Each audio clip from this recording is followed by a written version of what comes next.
This video is gonna be a bit short, but I want to show you how you can extend Trix and how you can use the events. In Trix, we have a bunch of events over here. We can use these events to augment the experience. For instance, one common complaint is that Trix is actually a WYSIWYG editor, so you can't have nice things like we are used to writing Markdown, for instance, as developers. So it would be cool if we just type, I don't know, maybe if we start with a hash and space, this becomes a heading, but we don't have that, so we have to toggle the heading and have it activated like this, or dash space and this becomes a list, but we don't have that. We have to click on the list. The easiest way to do this was described in this comment by Javan in 2019. Javan is one of the creators of Trix, and it consists of adding this data Trix key, which is Trix keyboard shortcuts, to the bullets or lists. And we can actually do that if we go to our Trix editor over here and we find the bullet item over here. You can see that other elements over here, they have the data Trix key, which is the keyboard shortcut. So we can do something like bullet data Trix key equals U for unordered list. If we go back here and we type Control U, in my case, I can toggle this on and off, and that's really good. I can add the same thing for a data Trix key, maybe L for list. So a numbered list would be like this. What about heading? So we can do heading really quick like this, data Trix key H for heading. So now we have heading being toggled on and off. So yeah, you can do a lot with this. But another way is to listen to Trix events, and we can implement this Markdown-inspired behavior using just Trix events. And that's what I'm gonna show y'all today. So let's leave the hotkeys over here, which is another option to users. But I'm gonna create a Trix folder in our libs directory, and I'm gonna move this to the Trix folder, but I'm gonna rename it to index. And when we are importing, we don't have to change anything over here because this is gonna work. So what I'm gonna do now is create an extensions folder with an index.js over here, and we are gonna import the extensions like this. And this index file is just the entry point of our extensions. So I'm gonna create a markdown typing, and we are going to export a default class, markdown typing. So we are going to have a constructor over here that receives the element, the Trix editor element, and we just assign it to a element like this, to a property, a private property. And we can now register the event. So add event listener Trix change. We are going to bind a convert method. So let's create that convert.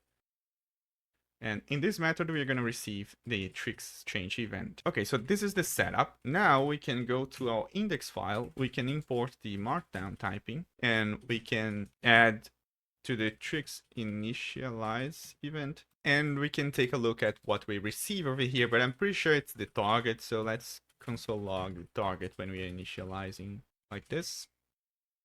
So yeah, this is the Trix editor. And what we can do now is initialize just new up a markdown typing, and we pass the target to it. So now we can go back here, and we are going to extract the target over here, and we can get the editor like this, and we can get the position, the cursor position where it is in the editor by saying editor get position.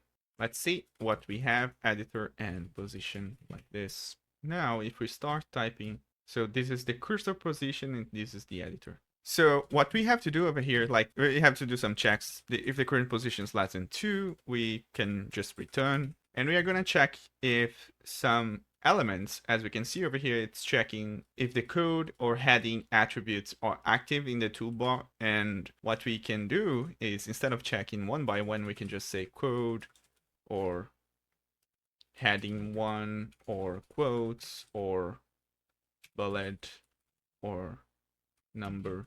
So we are just checking if any of these attributes is active, then we can skip. And the formatting is a little bit off over here, but doesn't matter much. If none of this is the case, we get into this console log over here. Let's try, we are typing hello.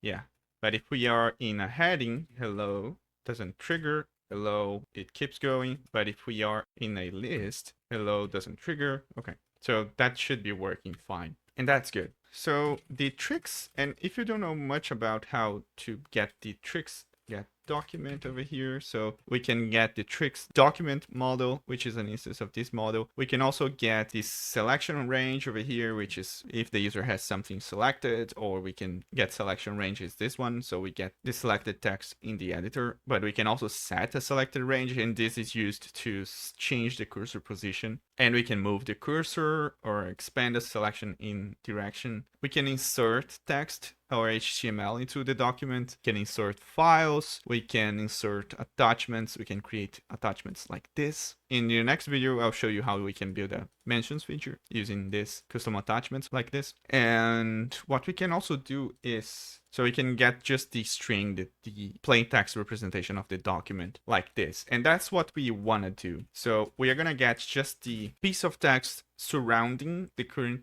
editor position. So we can just do editor get document to string and substring, and we want position -4 until the position. So whatever the 4 characters behind the current position of the user, and we can just console log that. So this is what's going on. We are getting the previous 4 characters. And if we have a breaking line, we will also get that in the, not in here, but in the string over here, we also have the break line. And you can see that because we have a space over here at the top. So we can use that to our favor. And what the author of this snippet over here is doing is we are testing some patterns over here based on the line break. And that's exactly what we are going to do. So we are going to say the bullet pattern to get started will be just /n, and then the user can either use a star or a dash like this and followed by a space. And if that's the end, I'm just adding this to the pattern over here. This is the end of the string, then we are going to do something over here. So if the position is less than 4 characters, the author is also doing this. So it's adding a line break, so the pattern works even for the first line. And if this is less than 4 characters, then we just add the line break like this. And now we can get the attribute that we are going to toggle and offset, which is what we are removing from this string. And this has to be let because we're going to change it. So we can test the bullet pattern. So if the text that the user is on matches this bullet pattern, then we can set the attribute to bullet, and offset will be 2, I believe. That's what they are using over here. So it's 2 because we are just removing the space and the character that they used over here. So let's just remove this 2. And then if we have an attribute, we can use the editor to set a selected range, set selected range like this, and then we can get the position minus offset until the position. I'm just flipping the record undo entry over here to be before we delete, not before we set the range. So editor set record undo entry and auto formatting, and this will make it so like any changes, and I think this is record undo, yeah, so changes made through the editor interface, and this is the editor interface, it's not the UI itself, will not automatically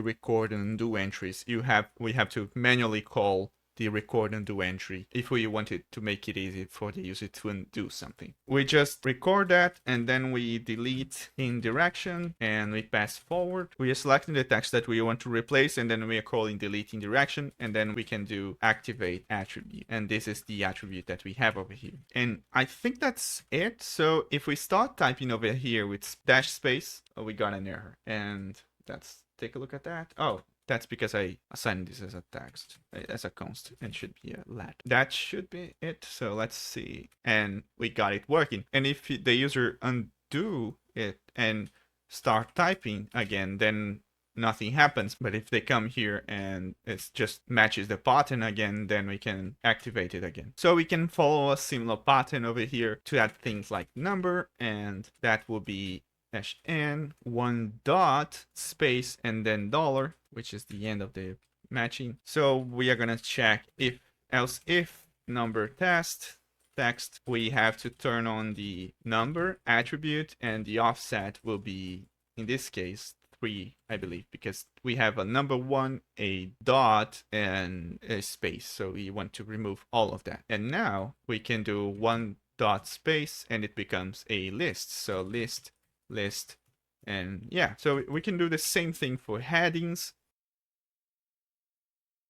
And we are gonna have a heading, and headings will use this sign over here and a dollar at the end, and then we can just do the same thing, repeat heading test text, and attribute will be heading 1, offset will be 2, because in this case we just have space in the hash, and that should be it. So now we can type the sign and space and it becomes a heading. We can undo that if we don't want to and start continue typing, or we can go here and turn that into a heading if you want to. And anyway, so that's working.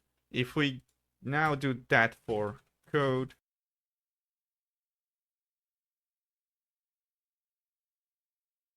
and quote as well,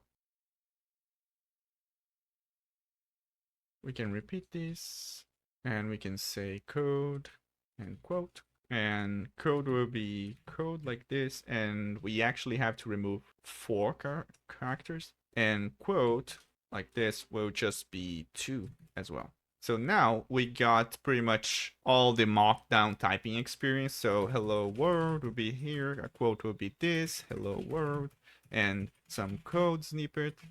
Actually, the code is wrong. So let's say code you don't actually need spaces, and then we can just remove the 3 characters from code. Let's refresh and say, yeah, so we can just type 3 backticks like this and it turns into a code block. So hello world will be like this, and quote like this, and heading will be like this, and a list first, second like this, and a numbered list like this. But we also have the Control H for heading, Control U for another list, Control L for list, and then we can add other keyboard shortcuts for block quotes and whatnot. So yeah, that's how you can extend Trix and adding your own behavior to it. Anyways, that's just a quick example. There's a lot more that we can do, like auto links over here. So there's an implementation by Javan as well over here, which is pretty cool. It's in CoffeeScript, but it follows the same pattern. So you can see how you can implement something like this. And there is a code pen over here, so you can take a look at how that works. So if we start typing https://google.com, it starts matching as a link, and it's actually a link over here already. So if we backticked, if we remove, and it no longer matches, and it still keeps a link. And the good thing is that it actually updates the link itself. So that's pretty cool. Maybe you want to add this to your application. So it's actually pretty easy to convert from CoffeeScript to regular JavaScript. And there is actually a React converted example over here, which you can take a look if you want to use that. It follows a similar pattern. So we would just create a auto linker over here, auto linker JS, and then we'll have to import it over here and say new auto linker target, and that's pretty much it. It would start working. So yeah, this is a quick one on how to extend Trix typing behavior to add custom experience. There was also this example over here of how to convert instant quotes. This person made it so that it actually replaced the regular keyboard quotes with quotes. So you can add this to your Trix typing experience if you want to do that. There's also this over here, which is a emoji replacer. This is a simple way to add emoji replacement behavior. So you just check, similar to what we were doing. So you just check if this button matches in the document, and then we replace with the actual emoji. And you can do that as custom or as advanced as you want to. But you could also use something like a dropdown, but I'm gonna show that in the next video when we are building the mentions feature. So yeah, I hope you liked it. I hope you could see how you can extend Trix and improve the typing experience a little bit for your users if you want to do that. Personally, I would just do the shortcuts for lists and numbered lists like this, and maybe for headings. But yeah, it's up to you. You do whatever works best for your users. So I'll see you in the next video where we're gonna build the mentions features that I have been telling you all about. I hope you liked it, and I'll see you there. Bye.